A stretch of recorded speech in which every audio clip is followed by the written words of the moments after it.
Boa tarde, pessoal. Dando continuidade, então, às atividades do evento, do 5º Encontro Regional de Química, nós vamos iniciar, então, com o minicurso da professora Jaqueline Ferreira dos Santos sobre biosensores.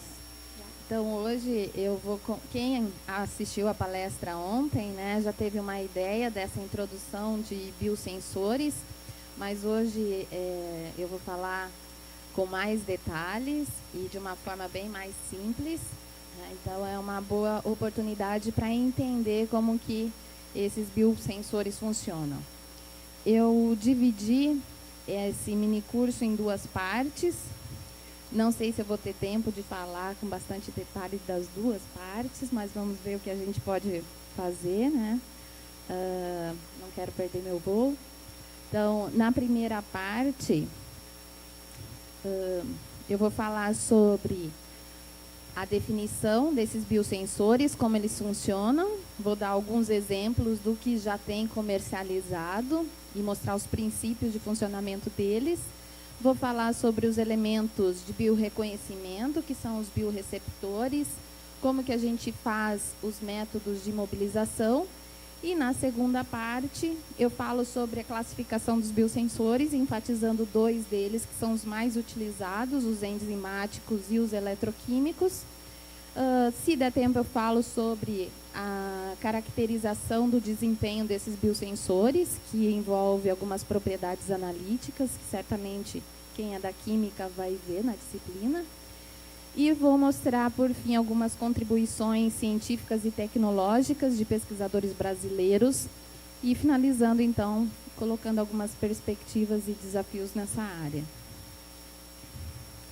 Então, os biosensores, existem várias definições que vocês podem encontrar na internet, né? Então, por exemplo, a IUPAC fez uma definição em 1996, dizendo que é um dispositivo integrado, autossuficiente, capaz de fornecer informação analítica quantitativa ou semi-quantitativa, utilizando um elemento de biorreconhecimento que fica em contato direto com o elemento de transdução, né? Essa é uma definição um pouco restritiva, porque a gente tem que ter um dispositivo integrado autossuficiente, ou seja, a gente já tem que ter ali um protótipo, né, pronto. Aí vem outras definições, né? Uma definição mais atual diz que é um dispositivo que integra um elemento biológico com um transdutor físico-químico para produzir um sinal eletrônico proporcional a um único analito, que então é transmitido a um detector. É uma definição mais atual, só que também um pouco restritiva, porque limita a sinal eletrônico, né? E fala aqui na detecção de um único analito, sendo que muitas vezes é interessante desenvolver biosensores que detectam vários bioanalitos de uma só vez. Então, uma definição bem simples é que é um dispositivo que utiliza uma reação biológica para detectar um analito e converter a resposta em um sinal quantitativo que seja processado, tá? Então, essas definições, qualquer uma delas, englobam dispositivos que a gente tem disponíveis comercialmente, como o biosensor para glicose, os biosensores para testes de gravidez, né, que talvez sejam os mais conhecidos. Então, quais são as características gerais desses biosensores, né? As principais características é que eles são compactos e, portanto, podem ser portáteis, podem ser implantáveis, possuem um rápido tempo de resposta, muitos deles dão uma resposta em tempo real, à medida que a detecção é feita, a gente já tem o resultado. Requer mínima manipulação de amostra e são facilmente operados, não necessitando muitas vezes de um técnico especialista ou treinado especificamente para o equipamento. Então, aqui tenho 2 exemplos de dispositivos estudados Esse aqui envolve uma tecnologia japonesa, foram os japoneses que desenvolveram. É um biosensor utilizado para fazer análise, detecção de vírus, diferentes vírus respiratórios, como influenza A, influenza B. E esse biosensor, ele fornece a resposta para um dispositivo como um celular, um smartphone, e então pode ser analisado de uma forma simples por qualquer usuário. Então, eles vendem a ideia de que esse dispositivo possa ser disponibilizado para pessoas em áreas remotas ou em áreas rurais, porque ele pode ser aplicado não só para detecção de vírus, mas para uma outra variedade de analitos. E um outro exemplo, bem atual, é essa pulseira, chamada de pulseira inteligente, que foi desenvolvida pelos americanos, publicado esse ano na Nature. E essa pulseira, ela atua fazendo análises do suor, né, da pessoa, avaliando os metabólitos presentes no suor.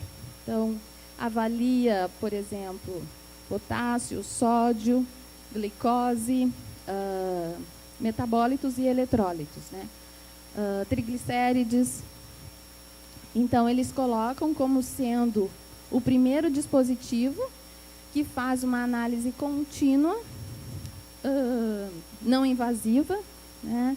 E que pode ser operado por qualquer pessoa, porque a resposta ela é enviada também de forma semelhante para um celular. Então, essa é uma das tecnologias aí mais atuais em termos de biosensores. E um ponto interessante também desse dispositivo é que ele também faz medidas de temperatura e ele calibra a resposta, a concentração de glicose, por exemplo, em função da medida de temperatura, e tudo isso vai então para um dispositivo.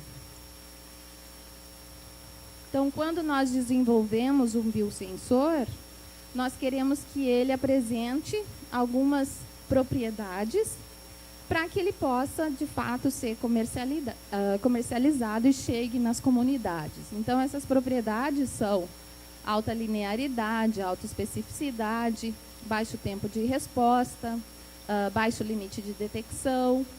Muito importante, tem que satisfazer as necessidades do mercado, né? Não adianta você desenvolver um biosensor para detectar um analito que ninguém tem interesse em detectar, né? Tem que permitir produção em larga escala com baixo custo, a possibilidade de ser portátil e simplicidade no manuseio, né? Então, essas são algumas das propriedades. Por volta dos anos 80, a pesquisa em biosensores teve um boom muito grande, porque naquela época se acreditava que o desenvolvimento desse tipo de dispositivo poderia solucionar problemas relacionados à indústria, medicina, área militar e até mesmo problemas domésticos. Isso seria feito através do monitoramento e controle de processos industriais, que incluiria alimentos, bebidas, na medicina através do controle de hormônios e diagnósticos clínicos, na área militar através do controle de armas químicas e em casa através do monitoramento de doenças crônicas, feita pelo próprio paciente. Mas, historicamente, né, apesar de ter tido esse boom em 1980, o desenvolvimento dos biosensores aconteceu bem antes, né? Ele só foi possível a partir de 1916, quando foi feita a primeira publicação sobre a possibilidade de se imobilizar uma proteína sobre um suporte sólido. Aí, em 1956, o professor Clark, ele publicou o primeiro artigo que envolvia um sensor eletroquímico para oxigênio. E isso foi muito importante porque foi a base para o desenvolvimento do primeiro biosensor. E isso aconteceu ali por volta dos anos 60.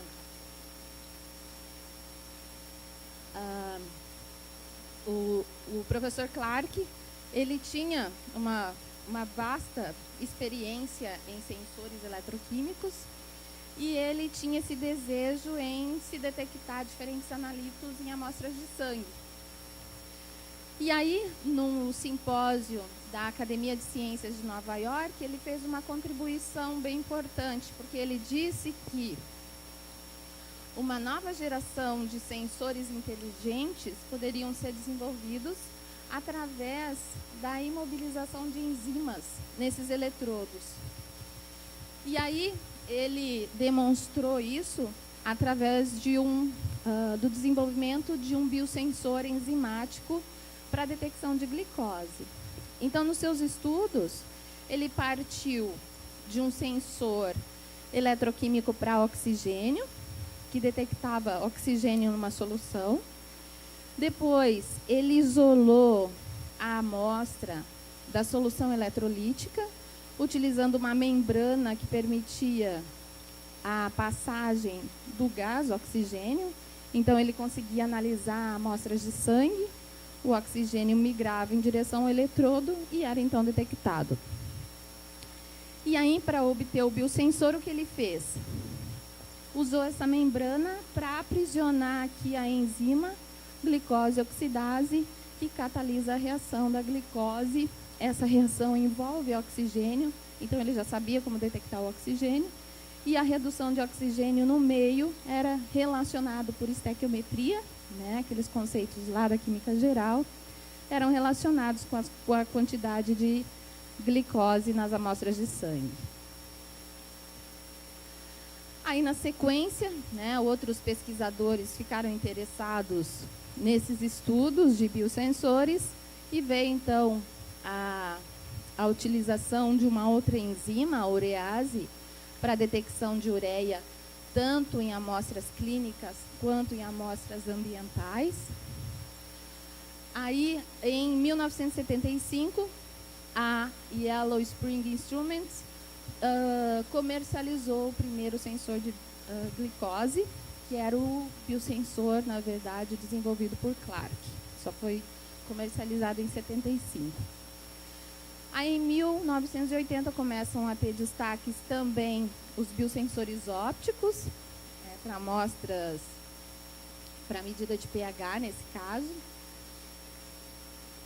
Em 82, começam a desenvolver biosensores ópticos usando fibra óptica. E em 83 vem o primeiro sensor SPR, que envolve aqueles conceitos que eu comentei ontem na palestra, né?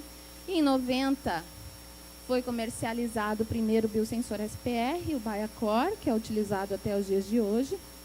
E atualmente tem sido ainda estudado uma variedade enorme de biosensores para a detecção de diferentes espécies de interesse. Tem se utilizado muito nanoestruturas para auxiliar no desempenho desses biosensores. Tem se mostrado que essas nanoestruturas melhoram tempo de vida, sensibilidade e muitos outros parâmetros.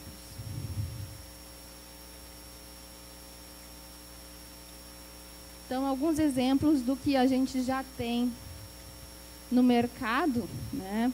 Então, esse histórico que eu mostrei, na verdade, é um histórico com relação aos biosensores que foram desenvolvidos em laboratório, né? Mas, na verdade, historicamente, talvez o biosensor mais antigo é um canarinho, é o passarinho. Por quê? Era uma prática comum levar um canarinho para dentro das minas de carvão para ver se havia a presença de algum gás tóxico, como monóxido de carbono, metano. Se tivesse a presença de gases tóxicos numa quantidade relativamente alta, o passarinho morreria antes dos mineiros. E aí os mineiros, então, ficariam em alerta e deixariam a mina antes que acontecesse alguma coisa, né? Mas, como para qualquer tipo de biosensor, é importante saber o que o resultado está te dizendo, né? Então, não basta olhar para o passarinho e dizer, o que isso significa mesmo? Você tem que estar ligado que isso aqui é uma resposta do biosensor e você tem que responder, né, a essa resposta. Então, graças às tecnologias atuais, né, e todo o conhecimento que se tem hoje, nós não precisamos mais sacrificar os passarinhos. Nós temos biosensores com sensibilidades altíssimas para detectar uma variedade muito grande aí de gases. Então, um biosensor muito conhecido é o biosensor para teste de gravidez, né, que detecta a proteína gonadotrofina coriônica nas amostras de urina da gestante. Existem diferentes marcas. A marca Clear Blue é uma das conhecidas, uma das primeiras, né? E o princípio de funcionamento desse biosensor é bem simples, na verdade. Aqui nós temos um suporte de nitrocelulose e sobre esse suporte são imobilizados anticorpos. E aqui na base tem um sistema como se fosse um reservatório de látex modificado com anticorpo secundário. Aí o que acontece no caso de um teste positivo? Na presença da urina, o látex, ele, por efeito de capilaridade, ele vai para a fase de nitrocelulose. Lá ele é disperso. Se é um teste positivo, tem um hormônio presente na urina que vai se ligar a esse anticorpo secundário. E quando essa amostra for direcionada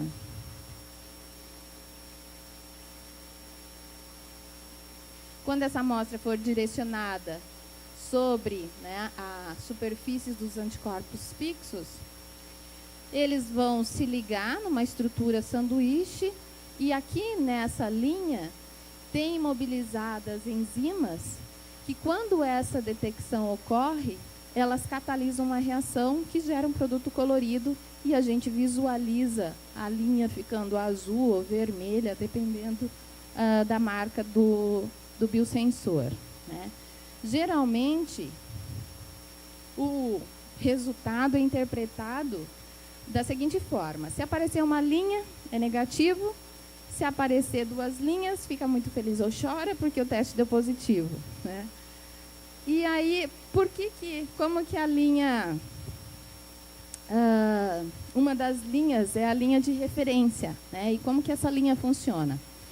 Nesse caso, nós temos na linha de referência um outro anticorpo que vai se ligar ao anticorpo que está nesse reservatório, mas que esse anticorpo não se liga ao hormônio.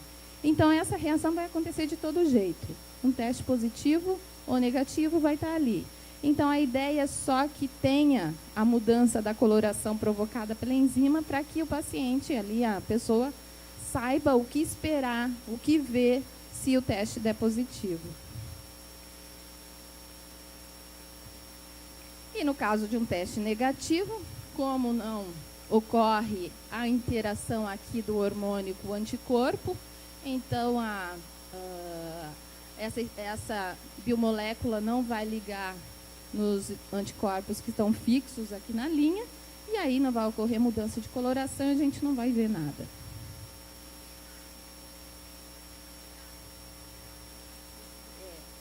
Então, depende da sensibilidade, né? Então, tem alguns biosensores que eles dizem que com um dia já consegue detectar. Mas isso depende da sensibilidade, porque é qual é a quantidade mínima de anticorpos que vão se ligar na superfície que eu vou conseguir visualizar, né? O limite de quantificação também está relacionado com isso.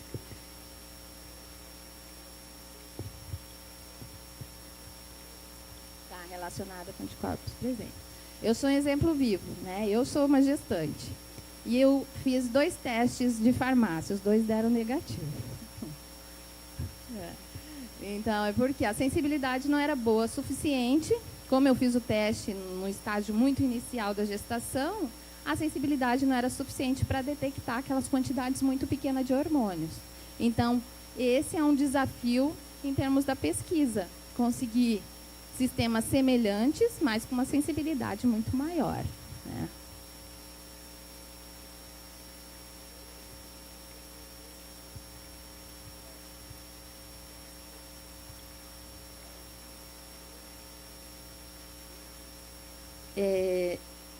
Nas propagandas tem. Se realmente funciona, eu não sei te dizer, né? Mas tem propagandas que mostram que tem sensores que são bem sensíveis e, na verdade, tem uma variação de preço muito grande. Então, pode ser que realmente funciona. Você pode encontrar esses testes que custam R$5 e que custam R$20, né? Que é 4 vezes mais. Então, a princípio, pode ser que esses mais caros tenham uma sensibilidade melhor. Não sei o quanto melhor, mas pode acontecer. Então, um outro sucesso, né, de comercialização em termos de biosensores são os testes para glicose, né? Nós temos diferentes formatos e tamanhos para esse tipo de biosensor, que ficou conhecido como o maior sucesso de biosensores na história, né? Nós temos, por exemplo, da Yellow Spring, que é um equipamento relativamente grande. Ele analisa tanto a glicose quanto o lactato, que é um produto da queima de glicose, queima anaeróbica. A detecção é feita através de medidas eletroquímicas. Ele fornece um resultado muito rápido, tem alta precisão, requer um volume pequeno de amostra, 25 microlitros, isso são 3 gotinhas. Tem um baixo custo na análise, mas precisa de um investimento no equipamento, que é grande e, portanto, tem um custo elevado, e por isso esse tipo de equipamento está centralizado em laboratórios e hospitais. Mas aí, para tentar miniaturizar, fazer com que seja portátil e fique disponível para todos, tem sido, né, disponibilizado também os dispositivos portáteis. Isso tem facilitado muito a vida dos pacientes com diabetes, porque eles podem fazer um exame em casa mesmo. A análise do resultado é muito simples e, a partir dessa análise, eles conseguem controlar, né, estimar a quantidade de insulina que tem que ser inserida no sangue, já que a concentração de glicose é que controla o quanto de insulina é liberado pelo pâncreas. Um outro exemplo é o biosensor para colesterol. Esse biosensor não teve muito sucesso, como teve os biosensores para glicose e para teste de gravidez. Por quê? Primeiro, um baixo incentivo para utilizar ele, né? A variação de colesterol no sangue, ela não ocorre de forma tão rápida para necessitar de uma avaliação contínua. Um outro problema é que eles foram comercializados com alto custo, cerca de R$1.000. Então, se a gente comparar com o teste de gravidez que custa 5, é uma diferença bem pronunciada, né? E o paciente faz análise, mas não sabe o que fazer com a informação. Tá, meu colesterol está alterado, então o que eu faço? Tenho que tomar um medicamento? Que dosagem? Ou só muda a dieta? Como mudar a dieta, né? Então, falta essa associação. Por isso, eles, então, não tiveram um grande sucesso.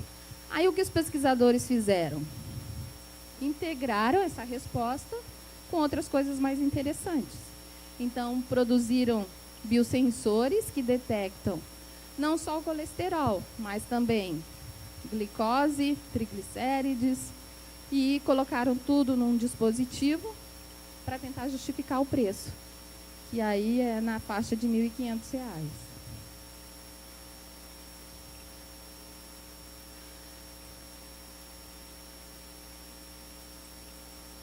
Um outro sucesso de comercialização são biosensores para pesquisa, como o Biacor, né, que é baseado no efeito SPR.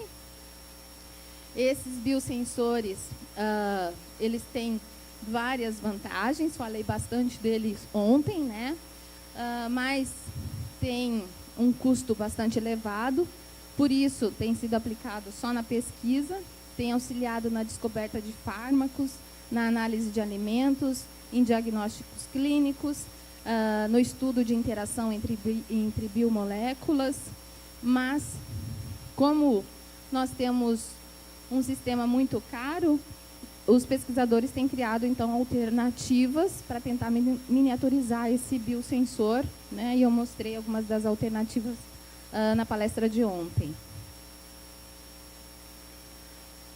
Então,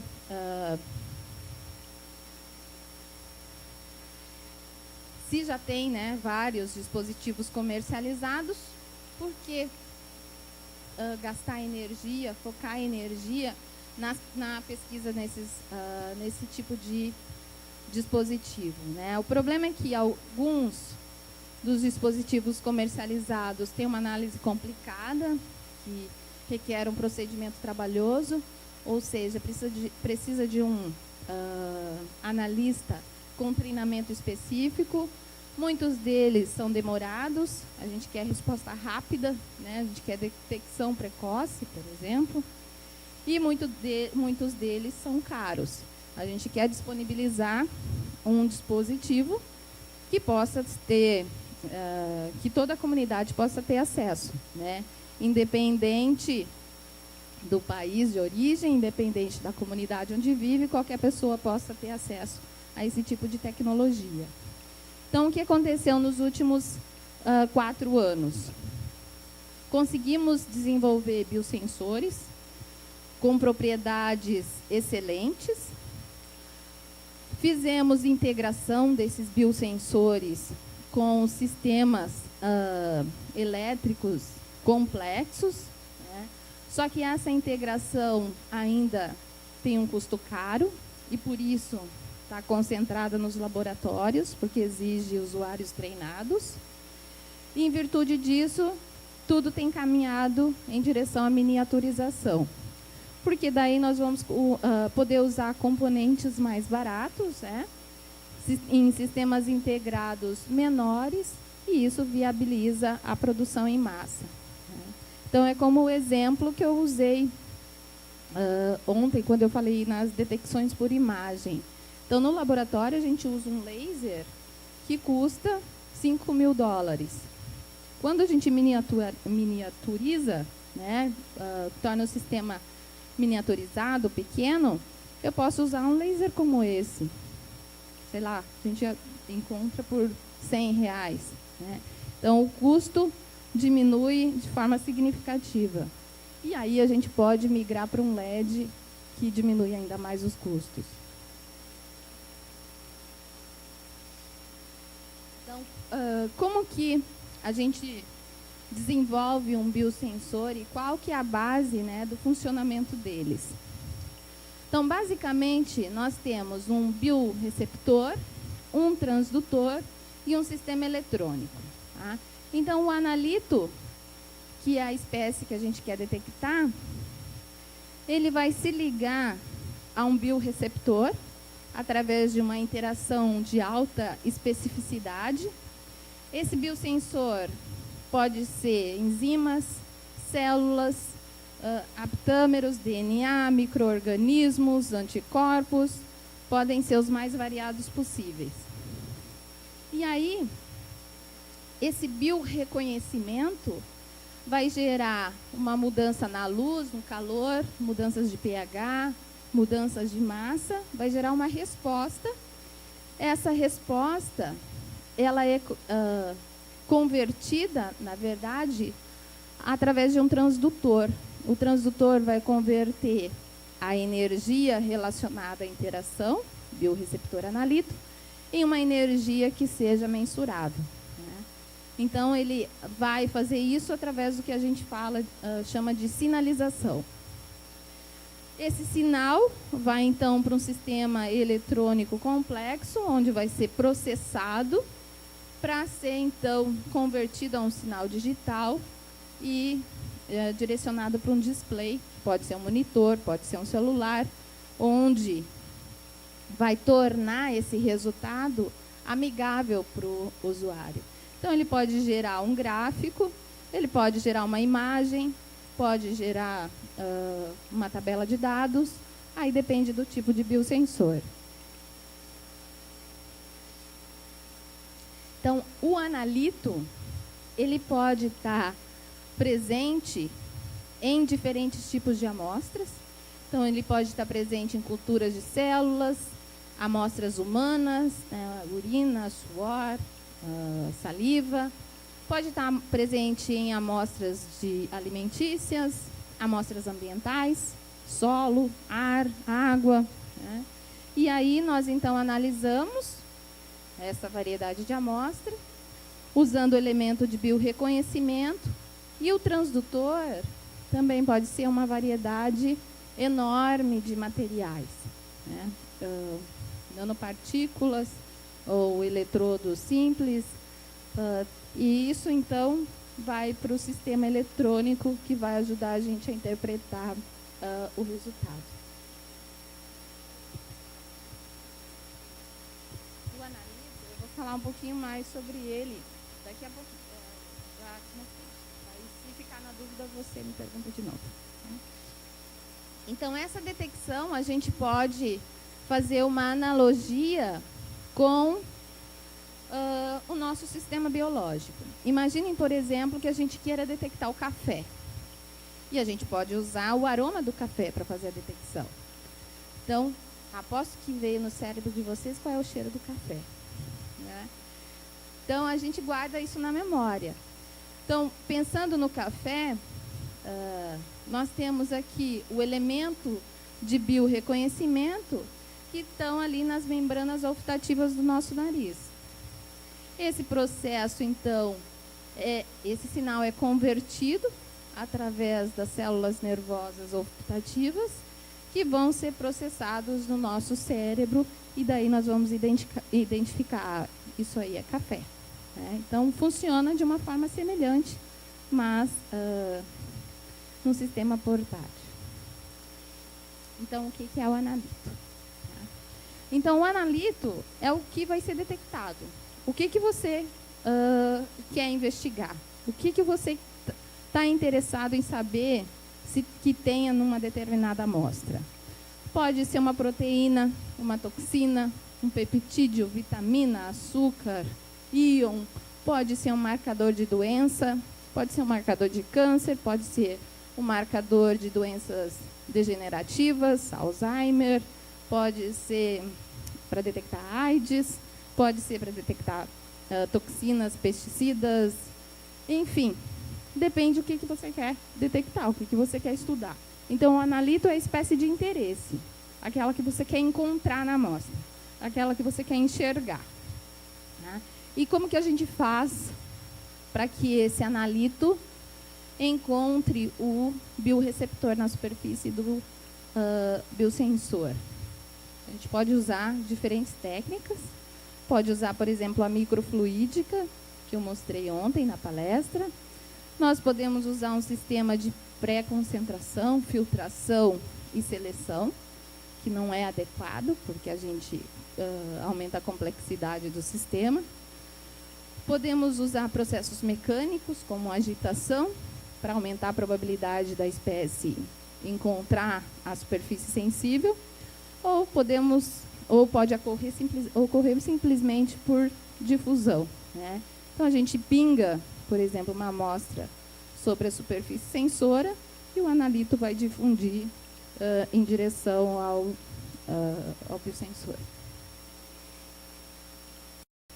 Então, uma vez que esse biosensor encontra o biorreceptor, como que é feito esse reconhecimento? Né?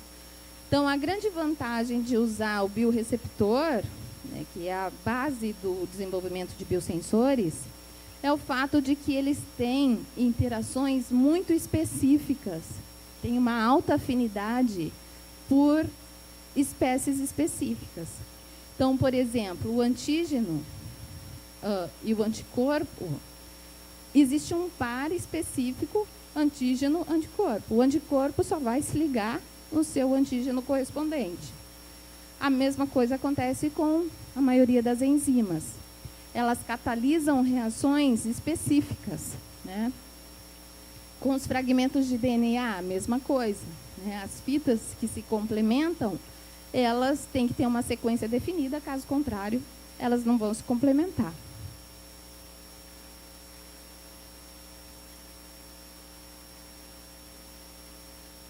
Então, eu vou falar um pouquinho sobre o comportamento geral de alguns desses elementos de biorreconhecimento. Tá? As enzimas, né, são proteínas globulares e elas atuam como sendo catalisadores biológicos. Elas vão catalisar um substrato, né, que pode ser o analito, e esse substrato é convertido em um produto. Né? Geralmente, essa reação envolve transferência de elétrons. Então, geralmente, as enzimas são utilizadas em biosensores eletroquímicos, mas não se restringe a isso, porque também elas podem catalisar uma reação que faz que uma espécie química mude de cor, ou passe de incolor para colorido, e daí, nesse caso, a gente tem biosensores ópticos. Né? A vantagem de usar essas enzimas é a especificidade e esse efeito catalítico que permite que ela seja utilizada várias vezes. Como o analito ele só passa pela enzima, sofre uma reação e o produto é liberado, a enzima está sempre disponível para novas reações. Então, uma vez que a gente imobiliza ela num suporte, nós podemos reutilizar várias e várias vezes. E a desvantagem dela é que, durante esse processo de mobilização, ela pode perder a atividade, perde a funcionalidade, né? E podem ter um custo bastante elevado. Geralmente é. A pesquisa em biosensores geralmente não é uma pesquisa com um custo muito baixo, por causa dessas biomoléculas. Mas esse problema pode ser contornado pelo fato de que a gente usa ela várias e várias e várias vezes. Então, as enzimas são amplamente utilizadas nos biosensores devido às possibilidades, às várias reações que ela pode catalisar. Isso quer dizer que ela pode identificar diferentes tipos de analitos. Além disso, durante o processo catalítico, ela pode envolver prótons, elétrons, luz, calor, que também podem ser medidos. Tá? Então, exemplos de enzimas, né, que eu já até mostrei antes, é a urease, por exemplo, para fazer a detecção de ureia, a glucose oxidase, que foi amplamente empregada nos biosensores para glicose, e aí tem várias outras enzimas que podem ser utilizadas. Um outro elemento de biorreconhecimento muito empregado é o anticorpo. Esses anticorpos, eles são as espécies que têm a interação com o seu antígeno correspondente, que são as interações mais específicas da matéria viva. Isso quer dizer que o biosensor vai ter uma especificidade enorme. Né? Eles são classificados como sendo imunossensores. Imunossensores, então, identifica biosensores que usam a interação anticorpo-antígeno. Né? Essa alta afinidade é baseada nessa interação chave-fechadura que acontece nesse tipo de estrutura. Então, aqui é uma figura para ilustrar exatamente isso. Né?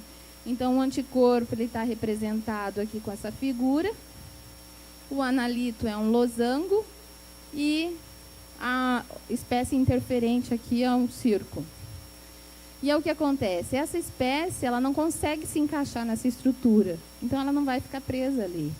Por outro lado, o antígeno, né, que é o analito de interesse, ele vai se encaixar nesse anticorpo como em um quebra-cabeça. E aí a detecção vai ser feita.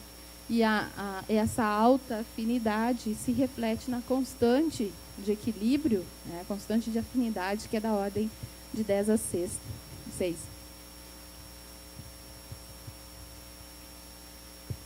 Então, os anticorpos, eles também são amplamente empregados em biosensores devido à versatilidade de analitos que podem ser detectados, tá? Como marcadores de câncer, HIV, hepatite, ebola e vários outros. Eles podem ser integrados a diferentes tipos de transdutores, né? Pode ser óptico, eletroquímico, e isso aumenta, então, a versatilidade deles. Um ponto interessante é que eles podem ser integrados a outros sistemas, por exemplo, a outros elementos de biorreconhecimento ou a nanopartículas fluorescentes, para aumentar a sensibilidade do dispositivo. Então, por exemplo, aqui foi feita uma combinação bem inteligente, em que nós temos um imunossensor bastante conhecido, bastante usado em análise clínica, que é o ELISA. Esse biosensor, ele funciona através de uma estrutura sanduíche, em que tem uma enzima. Quando ocorre a ligação anticorpo-antígeno, a enzima reage, produzindo uma espécie colorida, a gente visualmente vê deu positivo ou deu negativo, tá? Então, a grande vantagem desse biosensor é a versatilidade dele, que ele é aplicado para uma variedade enorme de analitos. E esse biosensor pode ser integrado com o sistema PCR.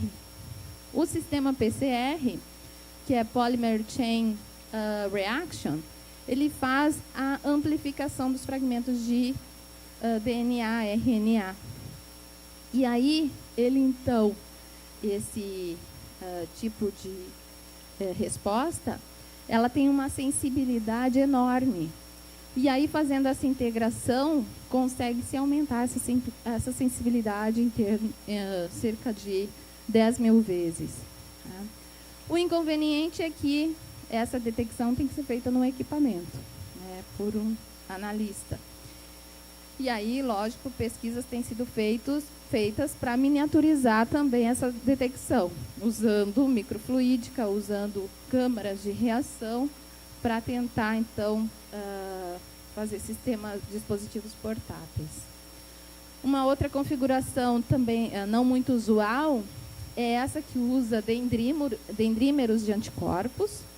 Então, nesse caso, os dendrímeros são montados através de antígenos trivalentes, e essa configuração aumenta muito a sensibilidade de biosensores SPR.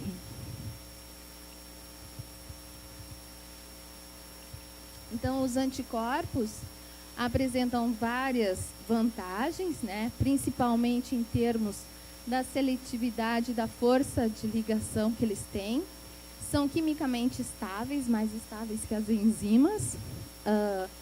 Respondem rápido, têm um custo baixo, não precisa fazer purificação do analito antes da análise, tanto que os imunossensores utilizam amostras de sangue sem ter que separar o plasma, por exemplo. Mas apresenta algumas desvantagens também. Tá? Não tem nenhum efeito catalítico, isso quer dizer que ele pode ser saturado. Isso se agrava pelo fato dele não ser regenerado facilmente. Então, quer dizer que eu vou usar o biosensor, uma vez que o antígeno se ligou ao anticorpo, eu não consigo mais usar esse biosensor, né? Alguns anticorpos podem ser regenerados com soluções bem ácidas ou bem básicas, mas nem todos. Tá? Então, o fato de poder aumentar a sensibilidade usando o acoplamento com enzimas ou com moléculas fluorescentes é uma vantagem, mas também uma desvantagem, porque às vezes essa modificação ela é necessária para que se tenha um dispositivo com uma sensibilidade que gere uma resposta, e esse processo às vezes altera também os sítios ativos desse anticorpo.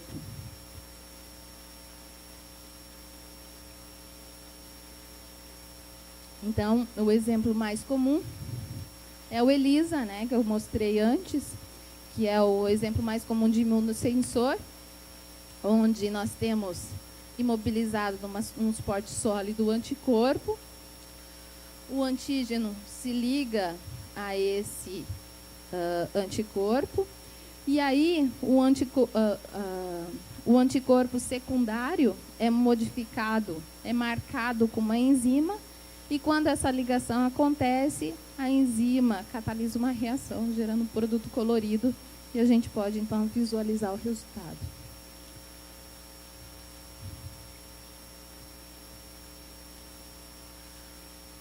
Então, aqui, o outro exemplo é o teste de gravidez também, que é baseado no imunossensor, né, na detecção anticorpo-antígeno. Esse tipo de imunossensor, que está relacionado com uma mudança de coloração, ele geralmente vai me dizer é um teste positivo ou negativo, ou ele vem junto com esse teste, vem uma tabela de cores, que eu posso fazer uma comparação e prever mais ou menos a concentração do analito. Ou vem um sistema portátil de reflectância também, que faz uma relação com a concentração do analito.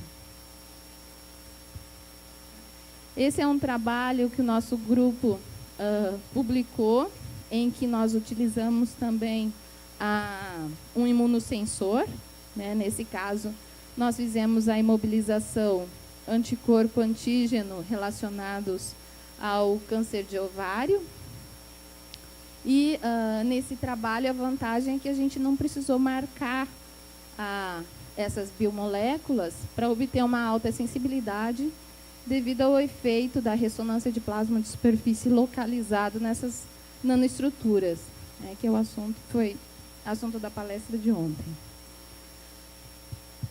Um outro exemplo de elemento de biorreconhecimento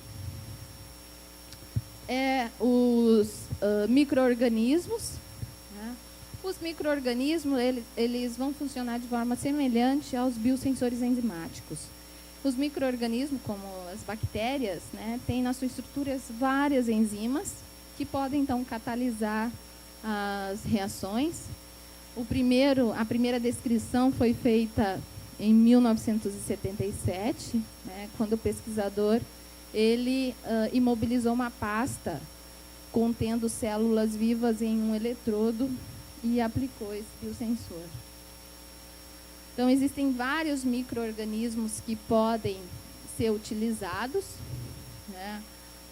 Cianobactérias, os lactobacilos, né, que todo mundo conhece, e podem ser utilizados para detectar uma variedade enorme de analitos. Mas vejam aqui que a maioria deles usa métodos eletroquímicos, né? A maioria deles, na verdade, é baseada em reações enzimáticas que catalisam reações redox.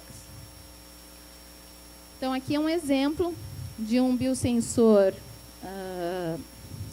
microbiano, né, que foi usada uma bactéria.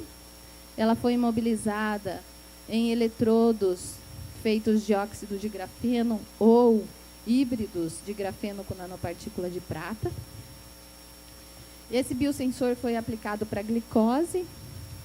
Então, essa bactéria, ela tem glucose oxidase na sua estrutura, que catalisa a glicose.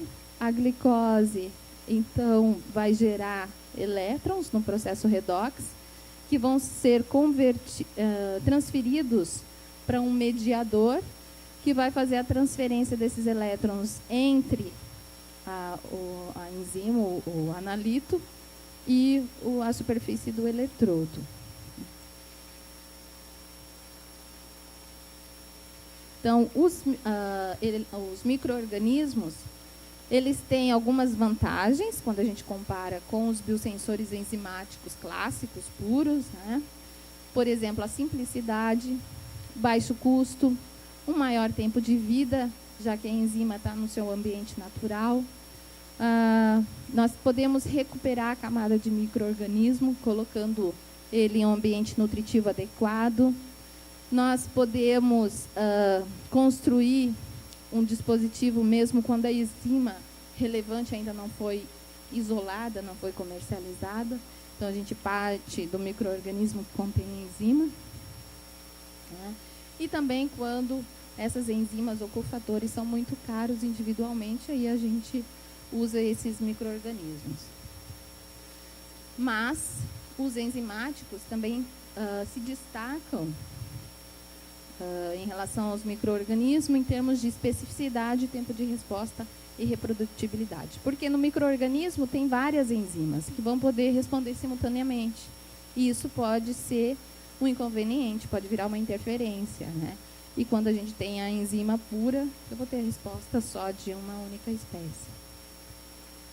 Um outro exemplo, não muito usado, mas também possível, é o que utiliza tecidos. Nesse artigo aqui muito antigo, os pesquisadores usaram o tecido da polpa de banana para fazer a detecção de um neurotransmissor, a dopamina.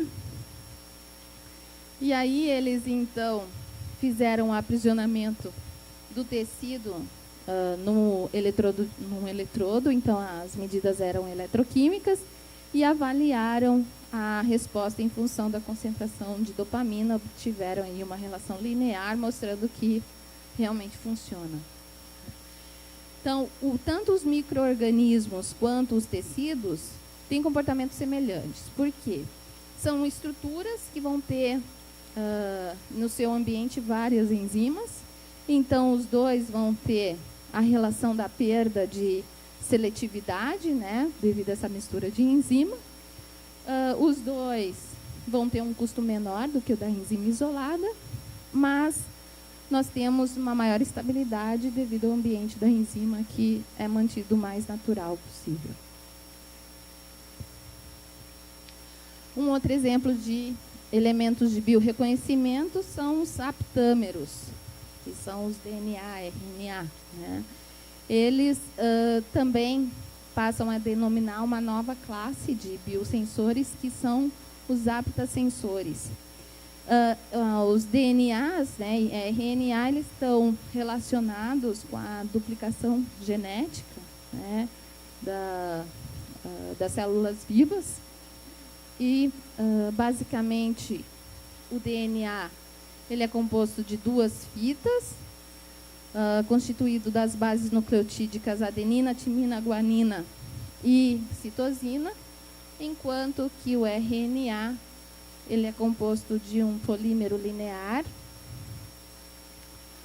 com bases nucleotídicas semelhantes ao DNA, mudando só em termos do uracil, que não está presente no DNA.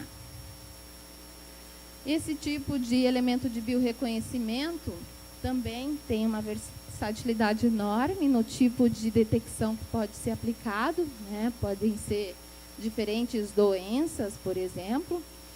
Tem vantagem de alta constante de afinidade também, já que as fitas de DNA, somente as complementares vão se ligar, caso contrário não vai ocorrer a detecção. Eles são facilmente estocados, sintetizados e têm, então, essa ampla aplicabilidade. Então, uma vez que a gente entende mais ou menos o princípio de ação desses elementos de biorreconhecimento, é importante a gente saber como fazer a imobilização desses elementos em um suporte sólido. Por que a gente faz esse processo? Porque, primeiro, né, quando nós imobilizamos a biomolécula sobre o suporte sólido, nós conseguimos diminuir o custo por análise, porque um único biosensor vai ser pode ser aplicado para várias análises, né? Nós podemos controlar a reação catalisada pela enzima. Se a gente não quer cessar a reação, basta tirar ela da solução, né? Nós não vamos contaminar a solução de análise com enzimas. Nós podemos alcançar altas sensibilidade e seletividade, né? Vamos aumentar a rapidez e exatidão do processo, permitir uma maior estabilização das biomoléculas. A gente pode integrar com sistemas em fluxo e o único cuidado aqui é, durante esse processo, a gente tem que cuidar para não desnaturar essa enzima, para ela não perder, ou essa biomolécula, para ela não perder sua atividade. Então, o método de imobilização, de forma geral, ele pode ser feito basicamente através de processos físicos ou processos químicos. Os processos físicos incluem a adsorção numa matriz ou por microencapsulamento, oclusão, encapsulamento, ou, por exemplo, filmes de Langmuir-Blodgett em monocamadas automontadas. E os químicos podem ser feitos por ligações covalentes, ligações cruzadas, que envolve elementos bifuncionais para fazer essa conexão, por eletropolimerização.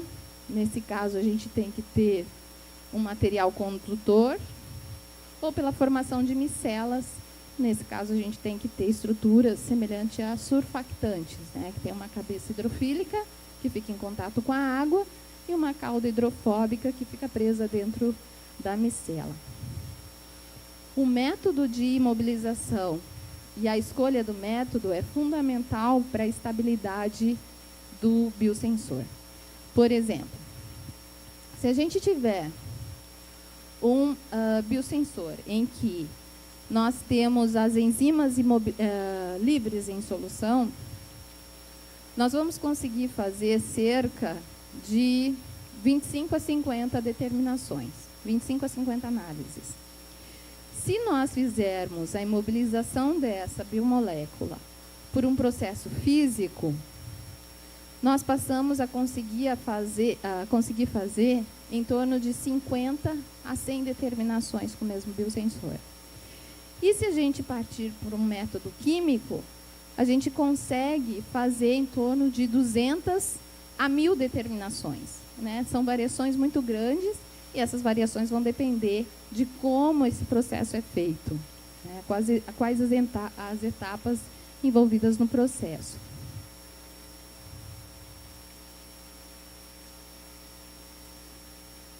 O método de oclusão, ele envolve o aprisionamento da biomolécula em uma membrana semipermeável, uma membrana polimérica, né, ou um polímero, a matriz de um polímero, né. Nesse caso, como que a gente faz, como é feito o procedimento? É feita uma solução, por exemplo, do monômero em contato com o catalisador de polimerização e também nessa solução é colocado o elemento de biorreconhecimento. Quando ocorre a polimerização, são criados interstícios na matriz do polímero e a biomolécula fica presa nesses interstícios, tá? Então, a vantagem é que a estrutura da biomolécula é mantida ali, não muda nada. E, apesar disso, a membrana, a estrutura 3D do polímero, permite com que o analito, que é uma espécie muito menor, tenha liberdade para difundir para dentro e fora da matriz para poder ser detectado, né? A desvantagem desse método é em termos do tempo de vida útil, devido à oscilação do tamanho dos interstícios, que pode fazer com que tenha perda ali de enzimas, né? Vários polímeros podem ser utilizados, né, como poliacrilamida, polímeros condutores também. Como eu trabalho com polímeros condutores, destaquei eles aqui, né?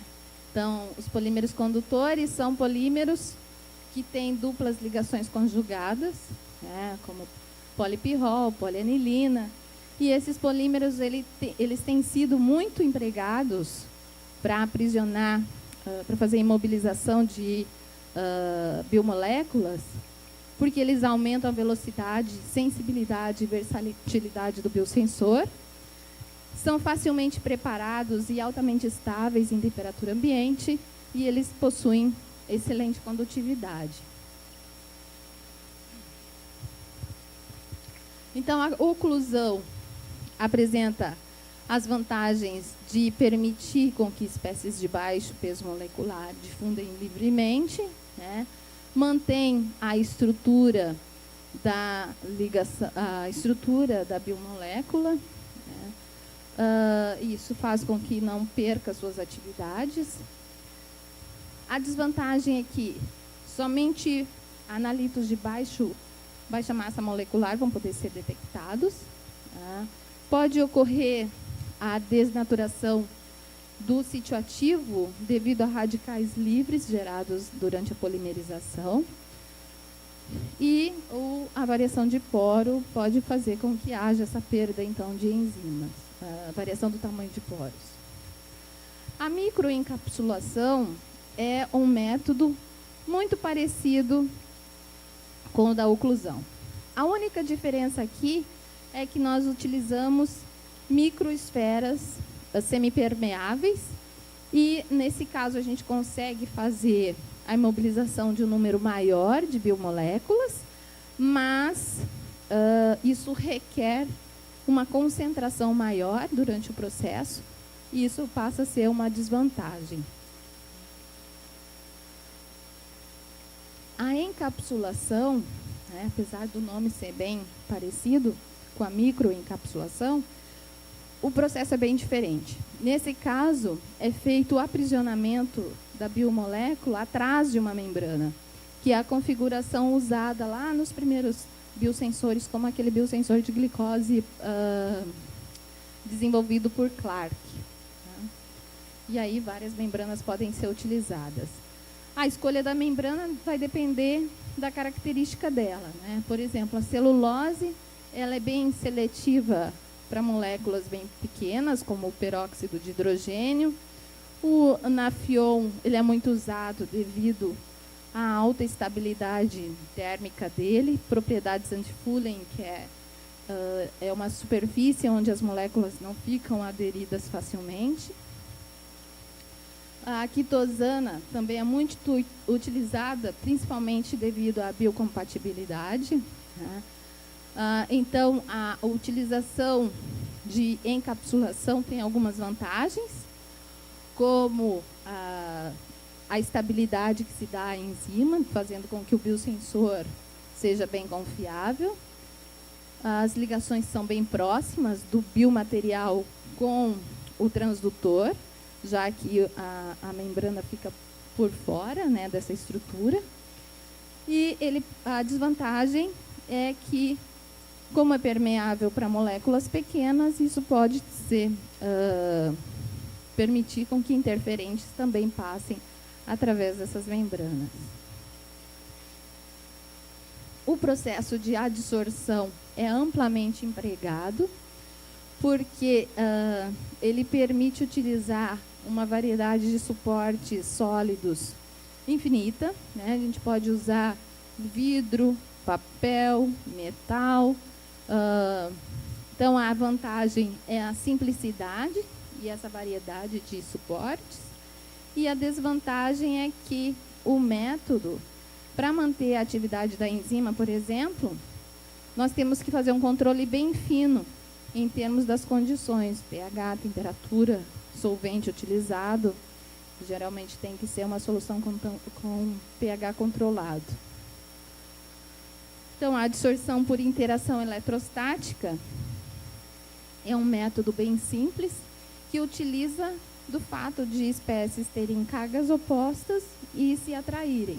Então, por exemplo, o suporte com carga negativa pode ser modificado com biomoléculas com cargas positivas. A desvantagem desse método é que a gente tem uma imobilização aqui não direcional, né? É uma imobilização com orientação aleatória. essa é a base para a construção de biosensores altamente organizados, que são construídos por layer by layer, né, camada a camada, onde são feitas deposições alternadas aí de camadas positivas, negativas e assim sucessivamente. Então, a vantagem da adsorção é simplicidade, velocidade e reversibilidade, né? Aqui a gente também mantém a estrutura 3D da biomolécula e a gente não precisa de nenhum linker para fazer a adsorção. A desvantagem é, no caso da interação eletrostática, né, que pode ocorrer desorção devido a variações no pH ou força iônica, então a gente perde totalmente aquela estrutura feita. E, nesse caso, tem-se a orientação aleatória. Um outro método é a ligação covalente, que daí a gente já entra nos métodos químicos, né? Então, a ligação covalente também temos uma variedade enorme de suportes, né? Ela é baseada na interação de grupamentos funcionais da enzima, que não estão localizados no sítio ativo, que reagem, então, com grupamentos reativos presentes na superfície do suporte.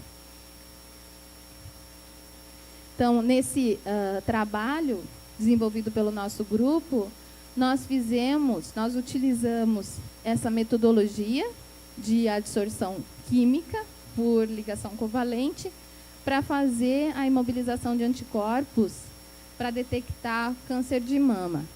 Então, foram usadas duas configurações, mas eu vou destacar essa aqui de cima, em que nós fizemos a modificação da superfície de um metal com um mercaptotiol. E aí nós, então, modificamos esse mercaptotiol através de um acoplamento, o NHS e EDC, para criar agrupamentos funcionais que se ligassem ao anticorpo. Tá?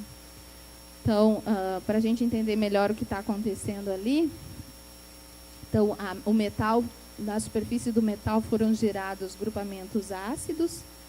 O composto EDC, ele vai ativar esse grupamento ácido para ele reagir com grupamentos amina primária. Mas ele gera um produto muito instável. Então, para ele não ser desativado, nós, então, colocamos junto no meio, o NHS.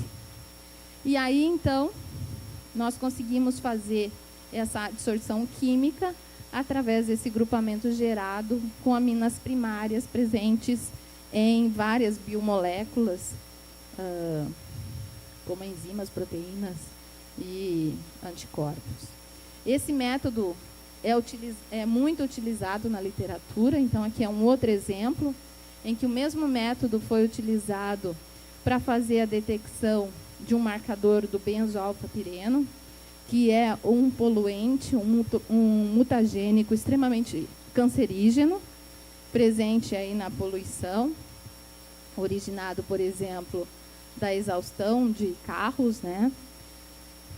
E nesse outro trabalho, aqui a diferença é que nós partimos não de uma superfície metálica, mas de uma superfície polimérica. A gente tem poliestireno, que por incidência de luz UV nós modificamos a superfície dele, gerando grupamentos peróxidos. E na presença de ácido acrílico e radiação UV, nós polimerizamos. Não foi eu que fiz o trabalho, né?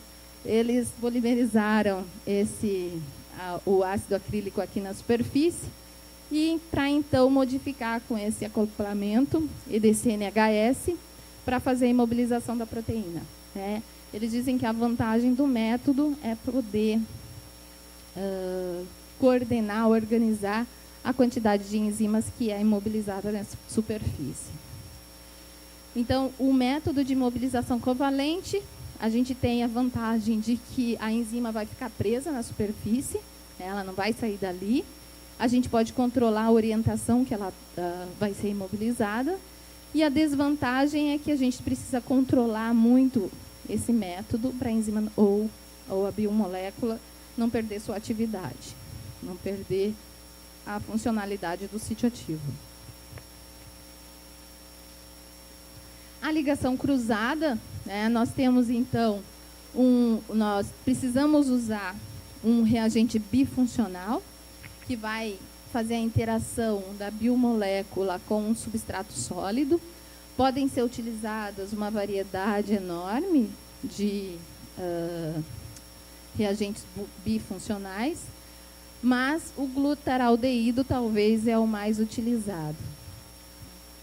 Então, como que ele funciona? Ele tem nas suas extremidades os grupamentos aldeído que reagem com aminas primárias, que pode estar presente na superfície do sólido e estão presentes em qualquer biomolécula. E aí a estabilidade se dá pela formação de uma ligação C-N, que é bem estável. Então, a vantagem desse método é a gente consegue estabilizar muito bem as biomoléculas adsorvidas e as desvantagens é que principalmente é que pode ocorrer perda do sítio ativo da biomolécula durante a imobilização. Então, esse processo de imobilização que é escolhido, ele é fundamental para o desenvolvimento de um biosensor. Porque muitas vezes é um método de imobilização que vai garantir que a gente não tenha falsos positivos ou falsos negativos, né? Que a gente tenha resposta falsa. O que seria um inconveniente muito grande para o usuário, né? Então, por exemplo, dependendo do tipo de biosensor, se qualquer espécie, um interferente, deitar aqui na superfície, ele vai ser detectado. Por exemplo, um biosensor que é baseado em mudanças de massa, ele vai detectar essa massa aqui e vai dizer que tem uma resposta, né? Então, isso aqui é o falso positivo. Imagina um paciente fazendo um teste de HIV, de câncer, e sai do exame achando que tem a doença, mas não tem, né? Que bom que não tem, mas olha todo o problemão que vai ser criado, né? Todo o inconveniente. E esse também é um problema no caso dos biosensores SPR, né? Então, a gente tem que fazer essa modificação da superfície para evitar que isso aconteça. Uma outra possibilidade é o falso positivo, né? Falso positivo, não, falso negativo. Quando que isso pode acontecer? Quando, por exemplo, a gente usar um método de imobilização, em que a gente faz o aprisionamento da biomolécula, por exemplo, mas a gente bloqueia o sítio ativo.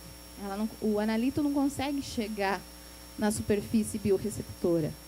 E aí o que vai acontecer? O paciente vai fazer um exame, o analito vai passar por ali, não vai ser detectado, e aí se é um exame como câncer, por exemplo, vamos dizer, a pessoa faz uma vez a cada ano para ver ali se está tudo bem.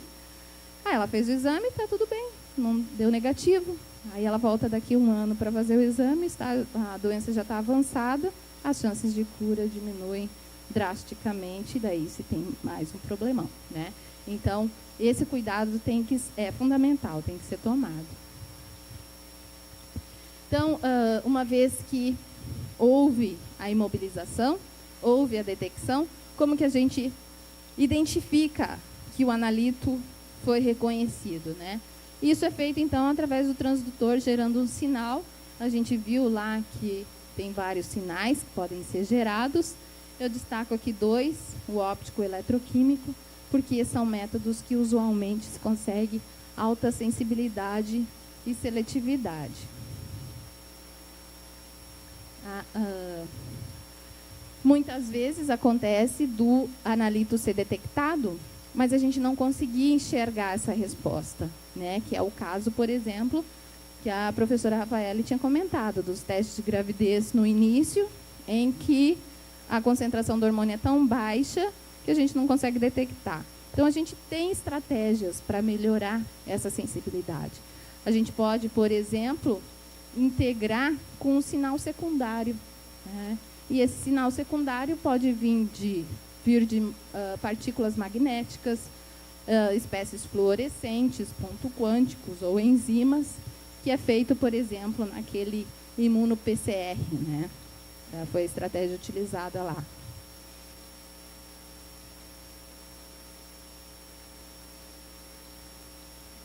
Tá, aqui, então, ele consegue duplicar os fragmentos de DNA e gera, então, muito mais espécies que vão resultar numa resposta. E o ELISA também, né, que ele usa ali uma enzima secundária para gerar um resultado que possa ser detectado.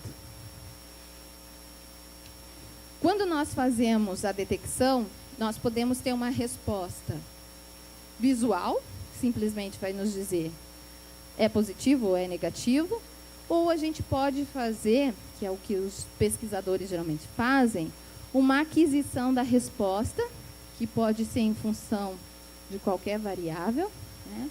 Isso em função do tempo, porque daí a gente consegue fazer estudos cinéticos, ou em função da concentração do analito, porque daí a gente consegue avaliar o desempenho desse biosensor. Quando nós fazemos esse tipo de coleta de dados, é muito importante tomar cuidado com a linha base. Tá?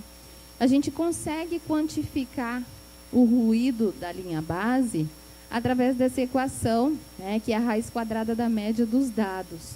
E a gente precisa fazer isso em determinados tempos, na verdade, em diferentes frações de tempo, para avaliar se a linha base não tem derivas.